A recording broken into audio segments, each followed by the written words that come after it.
اور ان شاہینوں کو مبارک دیتا ہوں جنہوں نے فضا میں اڑ کر جان ہتھیلی پہ رکھ کر ڈیتھ سرٹیفکیٹ پر دستخط کر کے، میں نے وہ ویڈیو دیکھی کہ ہمارے جوان ڈیتھ سرٹیفکیٹ پر آسان ہے سائن کرنا۔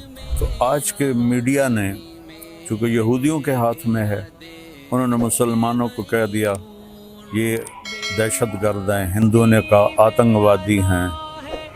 تو میرے بھائیو، میں پوری دنیا کے انسانوں سے کہہ رہا ہوں، اسلام امن کا مذہب ہے، محبت کا مذہب ہے۔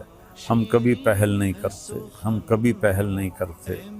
اور ہندوستان والوں سے کہتا ہوں، اچھے ہمسائے بن کر رہو۔ ہمارے تو ہمسائے کے اتنے حقوق بتائے ہیں ہمارے نبی نے، یہ جس کی کوئی حد کوئی نہیں۔ آپ اچھے ہمسائے بن کے رہو تو ہمیں آپ سے کیا غرض ہے؟ آپ کا بھی نفع ہے، ہمارا بھی نفع ہے کہ ہم اس نفرت سے اور اس جنگ سے باز رہیں۔ جس نے اس آپریشن کا نام رکھا ہے بنیان مرصوص۔ اور اس کے بعد میں عرض کرتا ہوں حکمرانوں سے جو اس وقت ہیں، جو اقتدار میں ہیں، طاقت میں ہیں، پورے قوم کو بنیان و مرصوص بنا دیں، اور یہ جو سیاسی اختلاف ہیں اس کو دشمنی تک نہ لے جائیں۔ لوگوں کو آزادی دیں کہ آزادی سے وہ سیاست کر سکیں، تو ہم پھلیں گے۔ اللہ الرحمن الرحیم، والصلاة والسلام علی رسولہ الکریم وعلی آلہ واصحابہ اجمعین، اما بعد، فاعوذ باللہ من الشیطان الرجیم، بسم اللہ الرحمن الرحیم، ان ینصرکم اللہ فلا غالب لکم، وقال النبی صلی اللہ تعالی علیہ وسلم، یا ایھا الناس لا تتمنوا لقاء العدو فاذا لقیتم فاثبتوا۔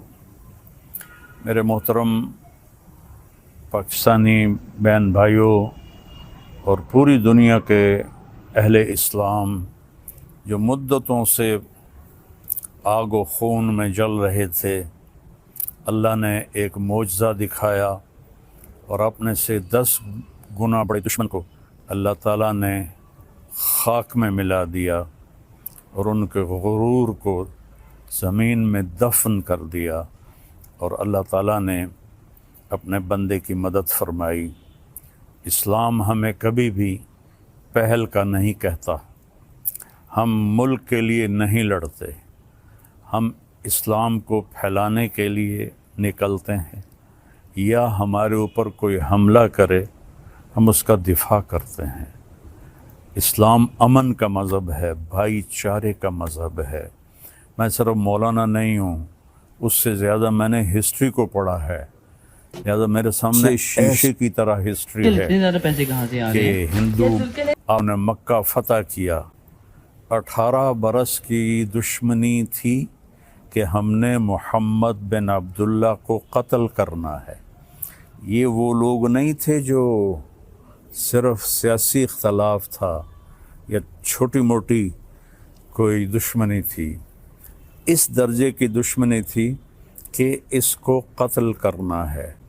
جب میرے نبی فاتحانہ مکہ میں داخل ہوئے تو آپ ایسے نہیں بیٹھے تھے اونٹنی پر، آپ اس طرح سر جھکا کے بیٹھے تھے۔ آپ کے پیچھے حضرت اسامہ بن زید بیٹھے تھے، آپ کی لیفٹ سائڈ پر حضرت ابو بکر رضی اللہ تعالی عنہ کی اونٹنی تھی، اور آپ کے لیفٹ پر حضرت اسید بن حضیر رضی اللہ تعالیٰ عنہ تھے، اور حضرت عمر رضی اللہ عنہ صفوں کو سیدھا کرتے ہوئے چل رہے تھے۔ اور میرے لوگ جب داخل ہوتے ہیں تو فاتحانہ تو ایسے داخل ہوتے ہیں اور کہتے ہیں گاجر مولی کی طرح کاٹ دو، نہ بچہ چھوڑو نہ بڑا چھوڑو۔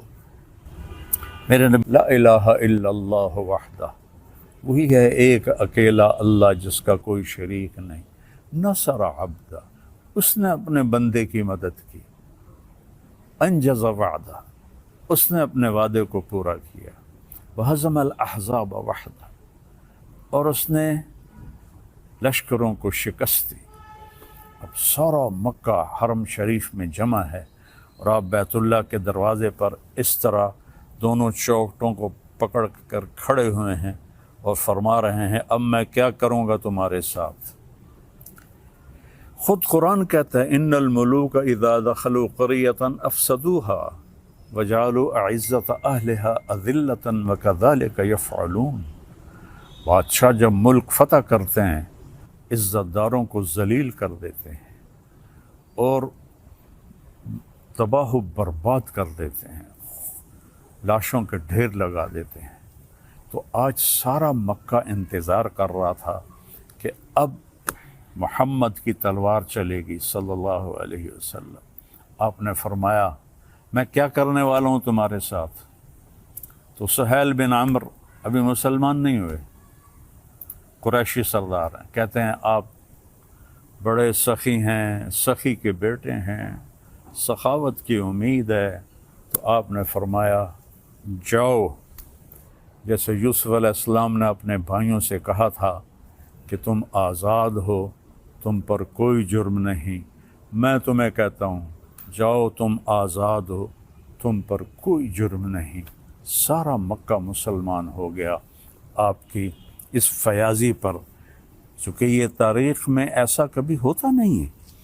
پھر آگے میں 2-3 واقعات سناؤں گا جس سے اسلام کا مزاج آپ کے سامنے آئے گا۔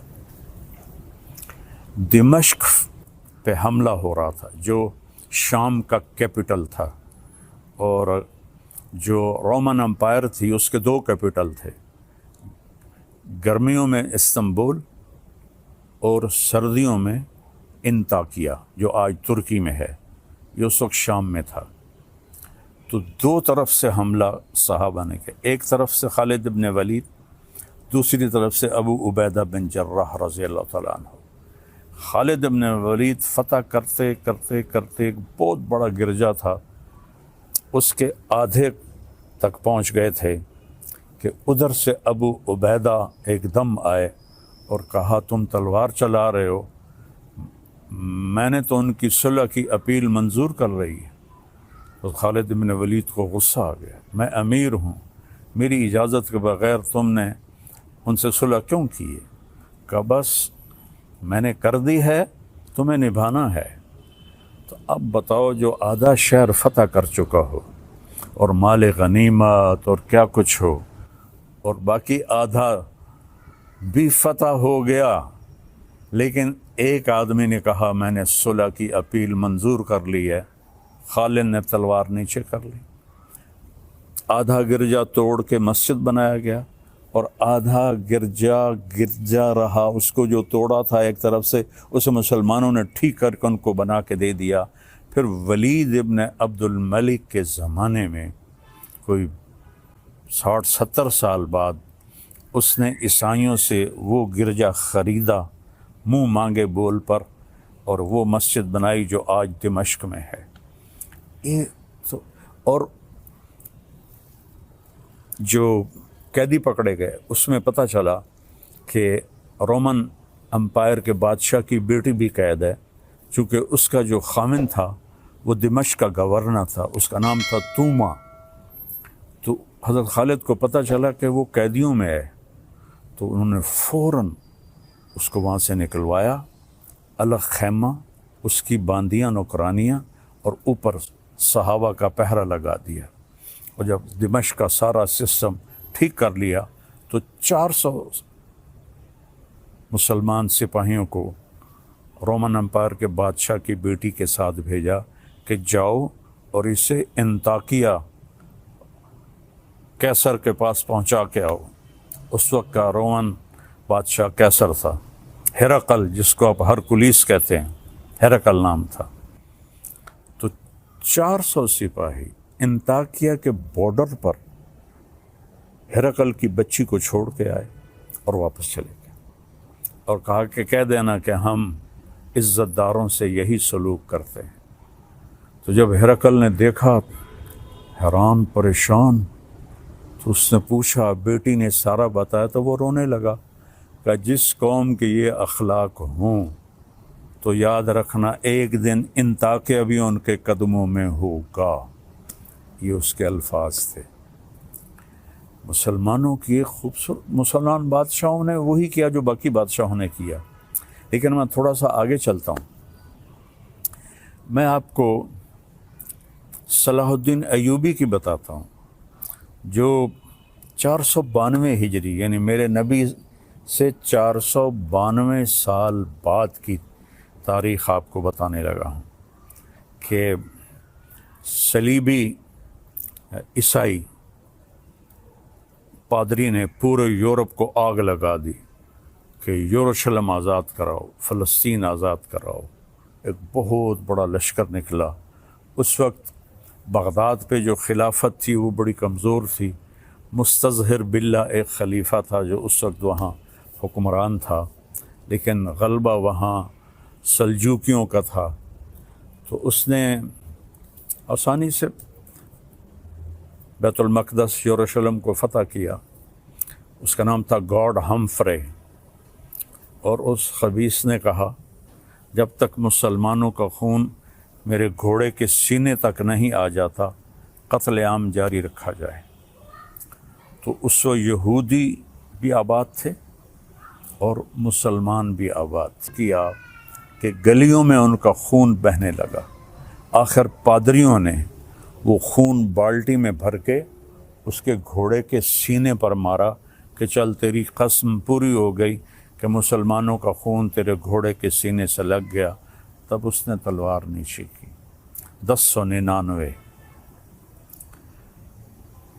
اور 1187 میں یعنی 88 سال کے بعد جب صلاح الدین ایوبی رحمۃ اللہ علیہ نے فلسطین کو فتح کیا تو سارے مسلمان غصے سے بھرے ہوئے تھے، فوجی، کہ ہم بھی ان کو ایسے ہی قتل کریں گے جیسے انہوں نے ہمارے مسلمانوں کو قتل کیا تھا۔ اس سے پہلے ایک جنگ ہوتی ہے، جنگ حطین، جس میں سارے عیسائی بادشاہ یورپین اور مقامی 60,000 کا لشکر، اور صلاح الدین ایوبی کے پاس 20,000 کا لشکر تھا۔ تو اس نے صلاح الدین نے ان کو گاجر مولی کی طرح کاٹ دیا۔ بادشاہ سارے گرفتار ہو گئے۔ اس نے سب بادشاہوں کو عزت دی، صرف ایک کو قتل کیا، ریجنالڈ، جس نے 2 دفعہ حاجیوں پہ حملہ کیا تھا۔ یہ کرک اردن کے شہر کا حکمران تھا اور حج کا راستہ کرک سے جاتا تھا، تو اس نے 2 دفعہ حاجیوں کو قتل کیا اور کہا بلاؤ اپنے محمد کو۔ تو صلاح الدین نے اسے پیشکش کی ایمان، مسلمان ہو جاؤ۔ انہوں نے کہا میں نہیں ہوتا۔ انہوں نے کہا ہم یہ بادشاہوں کے ساتھ، اس نے کہا میں نے 2 دفعہ قسم کھائی تھی تیرے قتل کرنے کی جب تو نے حاجیوں پہ حملہ کیا تھا، تو آج محمد نہیں آ رہا، آج محمد کا ادنا غلام آ رہا ہے۔ اس نے ایسے وار کیا اور اس کی گردن پیچھے لٹک گئی۔ باقی سارے بادشاہ کانپنے لگے۔ اس نے کہا ڈرو نہیں، ہمارا مذہب ہمیں یہ نہیں سکھاتا، ہم بادشاہوں کو، عزت داروں کو ہم عزت دیتے ہیں، لیکن یہ بہت حد سے آگے بڑھ گیا تھا، اس لیے میں نے اس کو قتل کیا ہے۔ پھر آ کر انہوں نے یروشلم کو گھیر لیا، اور وہاں تو فوجی کوئی نہیں تھی، چند سپاہی تھے۔ تو آ گئے جی ہم نے صلح کرنی۔ صلاح الدین نے کہا صلح کس بات کی، اب تو میں فتح کر چکا ہوں، اب تو میں اس پر فاتحانہ داخل ہوں گا، میں اس پر فاتحانہ داخل ہوں گا۔ جب فاتحانہ داخل ہوں گے تو غلام، باندیاں، مال غنیمت، کتنا کچھ تھا۔ تو انہوں نے منتیں کی کہ مہربانی کریں آپ ہمیں معاف کر دیں۔ تو آپ 88 سال پہلے دیکھیں کہ قتل عام سے گلیاں بھر گئیں، اور 88 سال بعد ایک مسلمان جو اپنے نبی سے 500 سال بعد آیا ہے، اس نے کہا اچھا ٹھیک ہے، میرے لیے میری طرف سے سب کو اجازت ہے، جو جانا چاہتے ہیں اور جتنا سامان لے جانا چاہتے ہیں وہ بھی لے جائیں، اور فدیہ، تھوڑا سا فدیہ رکھا۔ تو جو مالدار تھے وہ اس کا ہرجانہ اور وہ جرمانہ دیتے ہوئے نکلتے گئے، پیچھے غریب عیسائی رہ گئے۔ ان کا ہرجانہ صلاح الدین نے اپنی جیب سے دیا، اور کچھ باقیوں نے کہا جی ہم رہنا چاہتے ہیں، کہا بسم اللہ رہو۔ نہ کسی گرجے کو نقصان پہنچایا، نہ کسی عیسائی پر تلوار اٹھائی۔ یہ میرا اسلام ہے۔ یہ میرے نبی کا بتایا ہوا دین ہے جو ایک اللہ کی دعوت دیتا ہے۔ تاریخ تو بہت لمبی ہے، میں نے 3 واقعے بتا دیے، ایک اپنے نبی کا، ایک صحابہ کا، اور ایک 500 سال کے بعد ایک بادشاہ کا۔ اور اس کے بعد میں سارے اہل پاکستان کو مبارک دیتا ہوں، سارے بہن بھائیوں کو مبارک دیتا ہوں، وہ مسلم ہیں، عیسائی ہیں، ہندو ہیں، سکھ ہیں، جو بھی ہیں، سب کو مبارکباد دیتا ہوں کہ آج عرصوں کے بعد اللہ نے اہل ایمان کو فتح عطا فرمائی اور سب کے کلیجے ٹھنڈے کیے۔ یہ ہمیں دہشت گرد کہتے ہیں، دہشت گرد تو کم بخت یہ ہیں۔ آپ کو پتہ ہے جب دوسری جنگ عظیم ہوئی ہے تو کون تھا شروع کرنے والا؟ ہٹلر 1940 میں۔ 1945 میں کم بخت نے خودکشی کی۔ کتنے لوگ مرے؟ 8 کروڑ۔ 8 کروڑ لوگ مرے دوسری جنگ عظیم میں۔ پہلی جنگ عظیم 1914 میں شروع ہوئی، 2 کروڑ لوگ مرے، اس وقت آبادی تھوڑی تھی۔ تو سب سے بڑے دہشت گرد تو یہ ہیں۔ 8 کروڑ عیسائی آپس میں ٹکرائے، اتنا قتل عام تو کسی مسلمان نے نہیں کیا۔ مسلمانوں میں بھی ظالم آئے، میں ان کی کبھی وکالت نہیں کروں گا۔ تیمور لنگ بدبخت بہت ظالم تھا، اس نے 33 ملک فتح کیے۔ شکر۔ تو آج کے میڈیا نے، چونکہ یہودیوں کے ہاتھ میں ہے، انہوں نے مسلمانوں کو کہہ دیا یہ دہشت گرد ہیں، ہندوؤں نے کہا آتنکوادی ہیں۔ تو میرے بھائیو، میں پوری دنیا کے انسانوں سے کہہ رہا ہوں، اسلام امن کا مذہب ہے، محبت کا مذہب ہے۔ ہم کبھی پہل نہیں کرتے، ہم کبھی پہل نہیں کرتے۔ ہٹلر مسلمان نہیں تھا، عیسائی تھا، اور اس نے 8 کروڑ، اور مسولینی اٹلی والا 8 کروڑ انسانوں کے قتل کا وہ ذریعہ بنے۔ اور لینن اور سٹالن، انہوں نے سوشلزم کو زبردستی نافذ کرنے کے لیے 2 کروڑ انسانوں کا قتل کیا۔ ابھی تاریخ موجود ہے، پڑھ لیں آپ لوگ۔ 1924 کے 27 میں لینن کا انتقال ہوا تھا، 1953 میں سٹالن کا انتقال ہوا تھا۔ خون کی ندی، اللہ تعالیٰ کا فضل ہے، اللہ نے ہمیں عزت دی۔ میں اپنی حکومت کو بھی مبارک دیتا ہوں، اپنی افواج کو بھی مبارک دیتا ہوں، اور ان شاہینوں کو مبارک دیتا ہوں جنہوں نے فضا میں اڑ کر، جان ہتھیلی پہ رکھ کر، ڈیتھ سرٹیفکیٹ پر دستخط کر کے، میں نے وہ ویڈیو دیکھی کہ ہمارے جوان ڈیتھ سرٹیفکیٹ پر آسان ہے سائن کرنا، اور ہمارا ایک جہاز تھا، ان کے 10 جہاز تھے، ان کا ہر نشانہ خطا گیا، ہمارے سارے نشانے صحیح لگے۔ یہ ہے نصر من اللہ و فتح قریب۔ تو میری افواج پاکستان، ان کے سربراہان، ان کے سپاہی سے لے کر اور رینجر سے لے کر تمام کو، یہ میرے ہاتھ اٹھے ہوئے ہیں۔ اللہ آپ کو سلامت رکھے، اور اللہ اس ملک کو سلامت رکھے، اور اس میں امن قائم ہو، اس میں مذہبی اختلاف ختم ہو۔ یہ علماء سے کہہ رہا ہوں، سیاسی اختلاف ختم ہو۔ یہ سیاسی جماعتوں سے اختلاف تو رہے گا، دشمنی نہ ہو، دشمنی نہ ہو، ایک ہو کے رہیں۔ اور ہندوستان والوں سے کہتا ہوں، اچھے ہمسائے بن کر رہو۔ ہمارے تو ہمسائے کے اتنے حقوق بتائے ہیں ہمارے نبی نے کہ جس کی کوئی حد کوئی نہیں۔ آپ اچھے ہمسائے بن کے رہو تو ہمیں آپ سے کیا غرض ہے؟ آپ کا بھی نفع ہے، ہمارا بھی نفع ہے کہ ہم اس نفرت سے اور اس جنگ سے باز رہیں۔ اللہ کی قسم، مسلمان کسی سے نفرت نہیں کرتا، سب